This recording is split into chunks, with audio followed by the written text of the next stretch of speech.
Okay, welcome to the intro to OSHA. I wanted to make sure that I went ahead and split apart these videos so that you'll have several short little videos, about 10 to 15 minutes long. But this is the first one. It's called Intro to OSHA, and it will be the part one. I do want to mention that you do have a packet which is online.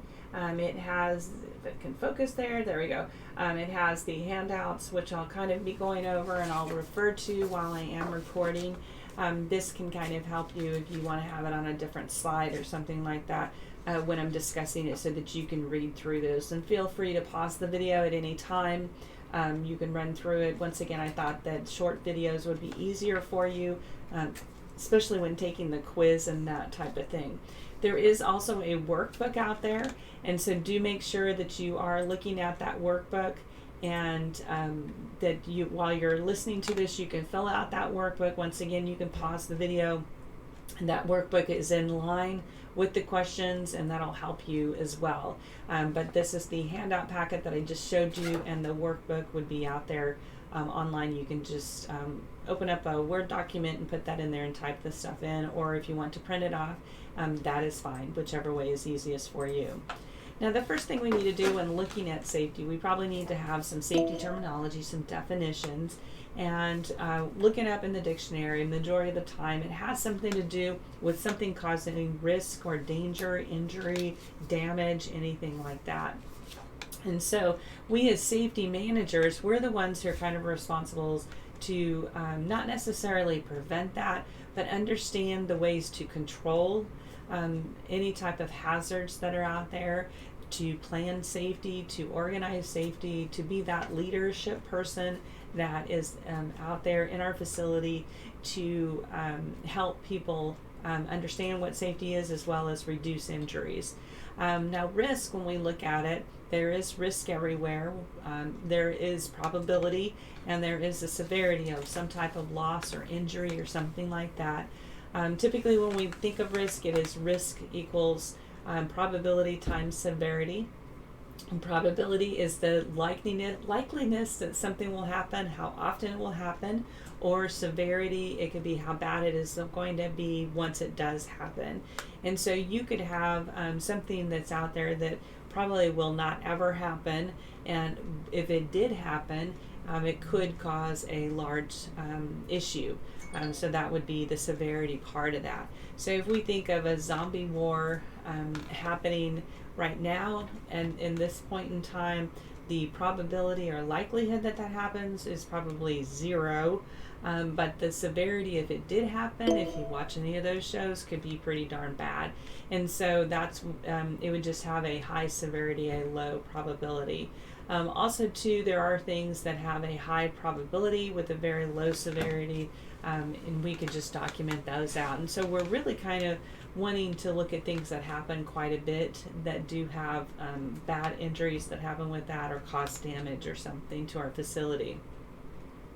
Now, another thing when we're talking about terminology or definitions, we need to look at the hazards. And what does a hazard mean? It could lead to some type of injury, it could lead to an illness, or some type of property damage when we look at it. And so we typically think of hazards can cause harm. Now, I have a stapler, if I can get that in line. This stapler is could potentially be a hazard. It's just sitting on my desk. It's not a big deal. A couple of things could happen with this. I could actually staple my finger with this. That could cause some type of injury. I could also knock this off my desk. It could fall on the floor, and then it could potentially cause some issues with my foot, or my puppy dog, which you can't see. She's down there right now with me here at work today, but it could cause some issues with that. And so when we look at it, this doesn't necessarily, I'm going to get used to that, and I apologize for it. This necessarily isn't something we think of as a hazard, but it potentially could be the hazard. There's tons of hazards all over.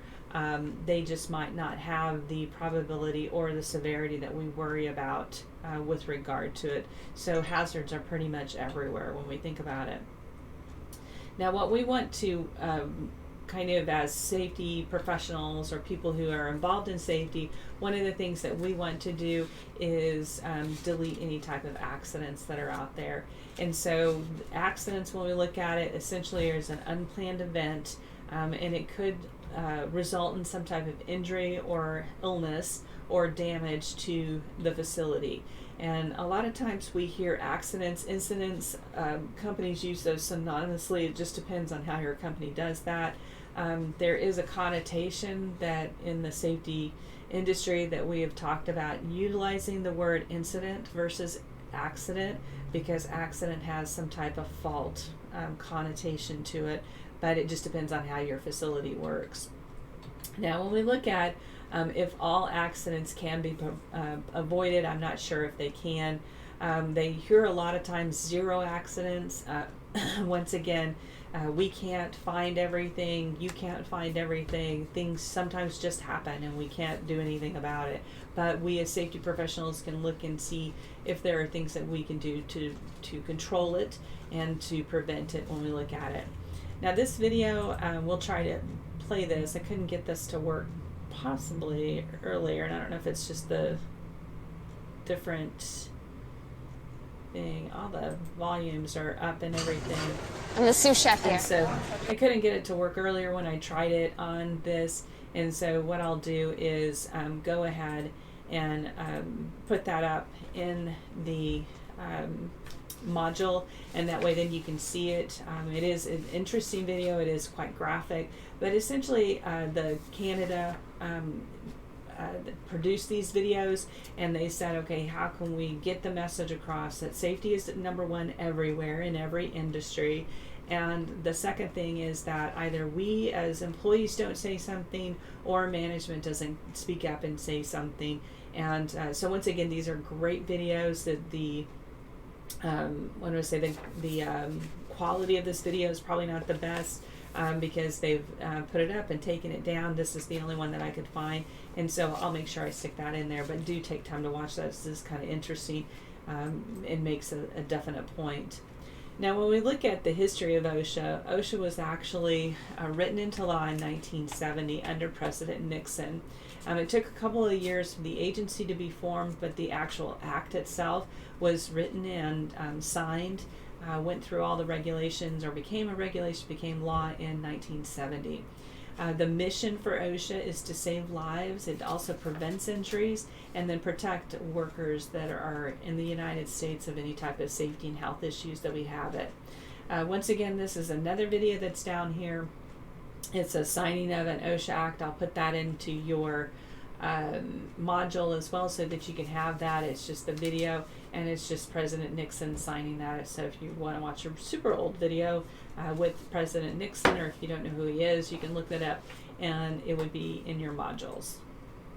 Now, OSHA is actually split out into different regions, and these regions are split out with specific states. And what I'm going to do, this is just a screenshot. I'm going to go actually to the OSHA page so you can look at that. And this is the OSHA website here. This, once again, you can go to this. You can go to the OSHA directory, and you can list offices by state, or you can actually use the search engine up here, or you can go to A to Z if you wanted to, and all of those things are here. But Kansas, if we look at state of Kansas, it is in the 7th district.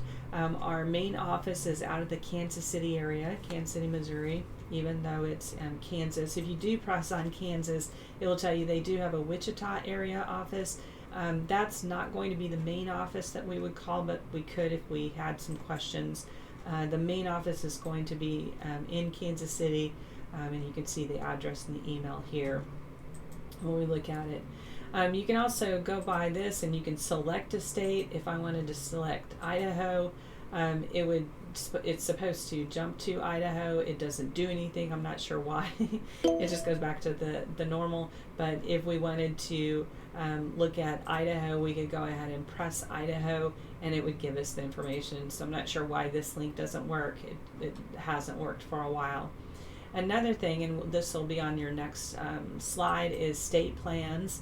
And this is where state plans are. If we have a state plan, it's going to be in the darker blue. And when we look at this color blue here, California, Washington, Oregon, that type of thing, those have state plans.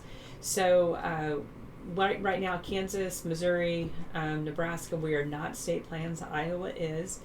We follow federal OSHA laws, whereas the state plans have their own laws. They have to be equal to or more aggressive than the OSHA laws that are out there for the federal government. And, we've talked about it for the state of Kansas being in that for the longest time. They just haven't done that. But this is kind of where you would find the information. Now, one of the other reasons why I do mention that, let me go back to the PowerPoint while I'm talking, is that when you're looking up something, a lot of times you'll just go to Google and you'll type in, let's say we wanted to know something about ladders or something like that. You could get something from California, Washington, Oregon. They do a really good job, Washington and Oregon, with regard to information that's out there. And so we would be following one of their rules versus their state rules versus our federal rules. And so do be careful with regard to that. A lot of times if you see something that says WA or W something and then a number, that means that it's a state approved, but all the time it doesn't show that. Okay, so with this, I'm going to go ahead and we're going to cut this off a little bit, but I do want to go ahead and tell you, you will be getting your packet out, and we'll start there. We are going to be starting on this. This says 8A at the top. It down at the bottom here it says 1A. You can't see it from there, but it does say 1A. So we are going to the handout, and I will stop this video here, and we'll go on to OSHA Part 2. Thank you.